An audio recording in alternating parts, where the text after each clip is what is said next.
Assalamualaikum warahmatullahi wabarakatuh. Apa kabar anda semuanya? Semoga kita semua dalam keadaan sehat walafiat dan dijaga oleh Allah Subhanahu wa taala. Amin ya rabbal alamin. Baik, kali ini kita akan membahas tentang bagaimana uh, yang disebut dengan atau pembahasan mengenai lembaga sosial. Apa yang dimaksud dengan lembaga sosial? Kita ketahui bahwa lembaga sosial itu adalah lembaga sosial adalah keseluruhan dari sistem norma yang terbentuk berdasarkan tujuan dan fungsi ya tertentu dalam masyarakat. Jadi itu yang maksud dengan lembaga sosial, atau bisa juga kita katakan bahwa lembaga sosial itu merupakan himpunan norma-norma yang berhubungan dengan kebutuhan pokok dalam masyarakat, atau gabungan ya norma-norma atau gabungan aturan-aturan yang berhubungan dengan kebutuhan pokok masyarakat. Itu yang dimaksud dengan lembaga sosial ya. Jadi tujuan lembaga sosial itu adalah untuk mengatur ya aturan-aturan yang berhubungan dengan kebutuhan apa yang dibutuhkan oleh masyarakat tertentu ya. Jadi itu lembaga sosial adalah keseluruhan dari sistem norma ya. Ada norma, misalnya norma adat ya, kemudian ada juga norma kesopanan dan lain sebagainya. Itu dihimpun semuanya dan yang terbentuk berdasarkan tujuan ya, ada tujuannya. Jadi terbentuk norma tersebut ada tujuan dan fungsi dalam masyarakat. Tidak lain tidak bukan itu adalah untuk mengatur kehidupan masyarakat yang ada di daerah tersebut. Jadi itu pengertian dari lembaga sosial. Dia keseluruhan dari sistem ya, norma yang terbentuk berdasarkan tujuan dan fungsi. Jadi seluruh dari norma-norma yang terhimpun itu disebut dengan lembaga sosial ya. Jadi terbentuknya lembaga sosial berawal dari kebutuhan masyarakat ya akan keteraturan kehidupan bersama. Jadi dengan adanya kebutuhan masyarakat ingin adanya teratur biar tidak ada penyimpangan ya, tidak ada kesenjangan di dalam masyarakat, itu dibutuhkan lembaga sosial ya. Jadi awalnya mereka membutuhkan adanya keteraturan kehidupan bersama. Ada aturan-aturan yang mengatur ya, agar tidak ada penyimpangan ya, atau penyimpangan yang terjadi di dalam masyarakat. Itu. Jadi supaya hubungan antara manusia dalam satu masyarakat bisa terjalin sebagaimana yang diharapkan, maka dirumuskanlah norma-norma masyarakat. Jadi supaya tidak ada supaya masyarakat itu bisa terjalin hubungannya dengan baik, maka dibentuklah norma-norma atau aturan-aturan. Apa itu norma? Norma adalah aturan ataupun kaidah yang jadi pedoman tingkah laku. Jadi norma itulah peraturan ya, peraturan atau kaidah yang jadi pedoman dalam bertingkah laku di dalam masyarakat. Seperti Ustaz contohkan di dalam lingkungan sekolah SMP IT Amanah misalnya. Tentu adanya norma yang berlaku di dalam lingkungan itu, atau ada aturan-aturan yang berlaku ya, seperti misalnya kita harus menutup aurat bagi yang banat ya, kemudian berpakaian yang rapi, tidak terlambat untuk memasuki ruangan kelas ya. Jadi kita masuk, kalau kita belajar seperti biasa atau hubungan belajar tatap muka, kita masuk jam 7.30, kemudian kehadiran minimal jam 7.15 ya. Itu adalah aturan ya, aturan yang mengatur di lingkungan sekolah SMP IT Amanah ya. Itu yang dimaksud dengan norma ya, norma dalam kehidupan SMP IT Amanah ya. Ini ada lagi aturan-aturan yang lain ya yang mengatur lingkungan sekolah SMP IT ya, itu contohnya. Kemudian ada juga di dalam masyarakat itu juga ada norma-norma. Jadi itu. Kemudian di dalam norma-norma ini ada beberapa tingkatan ya, tingkatan dalam norma atau aturan dalam kehidupan ya. Jadi apa saja tingkatan itu? Ada 4 tingkatan norma ya. Yang pertama itu ada cara ya. Jadi tingkatan norma yang pertama itu adalah cara. Jadi bagaimana cara antum yang terlihat pada perbuatan individu dalam masyarakat. Contohnya bagaimana cara hubungan antum dengan teman antum ya. Kemudian bagaimana cara kehidupan antum di luar SMP itu yang mana, apakah tetap menutup aurat atau tidak. Nah, jadi itu. Contohnya ya cara berpakaian kan. Apabila seorang berpakaian yang kurang pantas, ya itu akan bisa dikatakan dengan melanggar dengan tingkatan norma cara ya, atau usek ini. Jadi sanksi dalam cara ini tidak ada ya. Hanya saja mungkin ada teguran dari anggota masyarakat dan sebagainya ya. Jadi tindakan ini tidak tindakan yang berat ya, atau penyimpangan yang berat ya. Kemudian contohnya lagi cara misalnya membuang sampah sembarangan di lingkungan sekolah SMP itu amanah.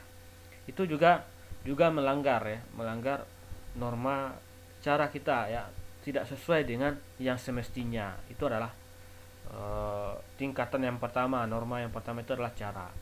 Kemudian tingkatan yang kedua itu adalah kebiasaan. Ya, norma tingkatan yang kedua itu adalah kebiasaan. Bagaimana perbuatan yang dilakukan secara berulang-ulang ya. Jadi kebiasaan itu sudah terbiasa seperti itu misalnya. Contoh sudah terbiasa misalnya sebelum masuk ruangan kelas antum salaman dengan ustazah dan ustazahnya ya. Itu sama dengan memberikan hormat kepada ustazahnya ya. Antum sudah terbiasa ya, setiap hari sebelum masuk sekolah, sebelum masuk ruangan kelas antum salam kan. Jadi kebiasaan ini jika tidak antum melakukan itu juga tidak sanksinya tidak terlalu kuat ya. Hanya saja mungkin kena tegur oleh ustazahnya, tidak salaman dengan ustazahnya. Itu contoh ya. Itu contoh yang tata kelakuan kebiasaan ya, bagaimana kita selalu terbiasa ya melakukan hal yang baik, tetapi jika antum tidak melakukan maka tentu akan ada teguran dari ustazahnya ya. Jadi itu bagaimana kebiasaan baik kita, kemudian ada juga kebiasaan buruk kita. Itu adalah tingkatan yang kedua, norma ya, norma tingkatan yang kedua. Kemudian tingkatan yang ketiga itu adalah tata kelakuan ya. Jadi tata kelakuan ini bisa dikatakan kebiasaan itu kemudian diterima sebagai patokan ya, atau norma pengatur kelakuan bertindak. Maka di dalam sudah terdapat unsur pengawasan, dan jika terjadi penyimpangan maka pelakunya dikenakan sanksi. Contoh, Ustaz berikan contoh peserta didik melanggar tata tertib sekolah ya. Kemudian ada diberikan sanksi ya. Itu contohnya tata kelakuan. Jadi setelah kebiasaan itu ya, seperti masuk tata kelakuan kita tata tertib kita masuk jam 7.30, tapi antum selalu melanggar ya. Itu sudah menjadi patokan jam 7.30 sudah masuk ya, tapi antum melanggar, itu sudah melanggar tata kelakuan ya. Sudah berlaku tingkah laku yang kurang baik ya di dalam kehidupan sekolah misalnya. Kemudian yang keempat itu ada istiadat. Adat istiadat itu adalah tingkatan norma yang paling tinggi ya, atau yang keempat. Jadi tata kelakuan ya semakin kuat.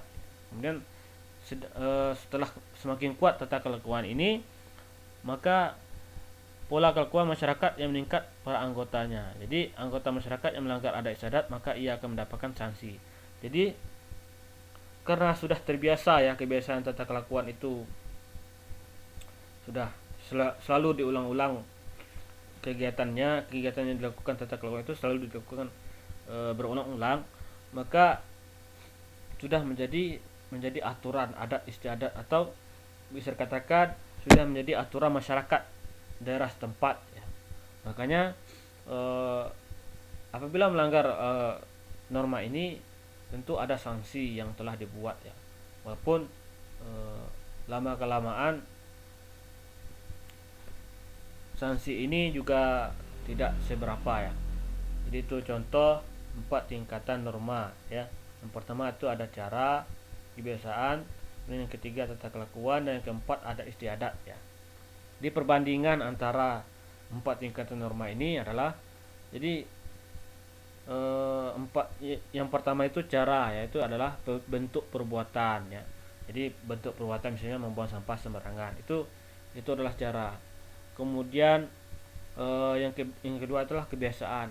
Itu menunjukkan perbuatan yang dilakukan secara berulang-ulang ya, berulang dalam bentuk yang sama ya. Itu. Kemudian tata kelakuan. Jadi kebiasaan ya, tata kelakuan ini juga dikatakan kebiasaan, tapi tidak hanya sebagai perilaku ya, tetapi diterima sebagai pengatur ya, atau norma-norma. Itu tata kelakuan atau aturan ya. Jadi walaupun kebiasaan itu, tetapi dianggap sebagai aturan ya, seperti Ustaz contohkan kita masuk jam 7.30 ya. Kemudian yang keempat itu adalah adat istiadat. Itu merupakan gabungan sebenarnya, gabungan dari tingkatan yang pertama sampai yang ketiga ya, sehingga lahirlah tingkatan yang keempat ini disebut dengan adat istiadat ya. Jadi tata kelakuan yang menyatu dengan perilaku masyarakat ya, pola-pola atau kegiatan sehari-hari masyarakat, dan memiliki kekuatan yang mengikat ya, mengikat yang lebih ya. Jadi ada aturan ya, karena sudah terbiasa, maka dibuatlah aturan. Jika melanggar, maka ada sanksi yang keras diberikan. Kalau antum orang Kerinci, antum sudah tahu bagaimana aturan-aturan adat istiadat ya. Orang Minang juga tahu, orang Sumatera Utara juga ada aturan adat yang berlaku ya. Jadi semoga antum bisa memahaminya, apa yang dimaksud dengan lembaga sosial dan bagaimana terbentuknya lembaga sosial ya.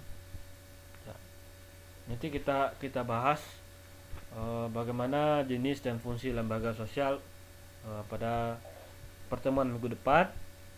Kita akhiri pembelajaran kita hari ini dengan mengucapkan alhamdulillahirabbil alamin. Assalamualaikum warahmatullahi wabarakatuh.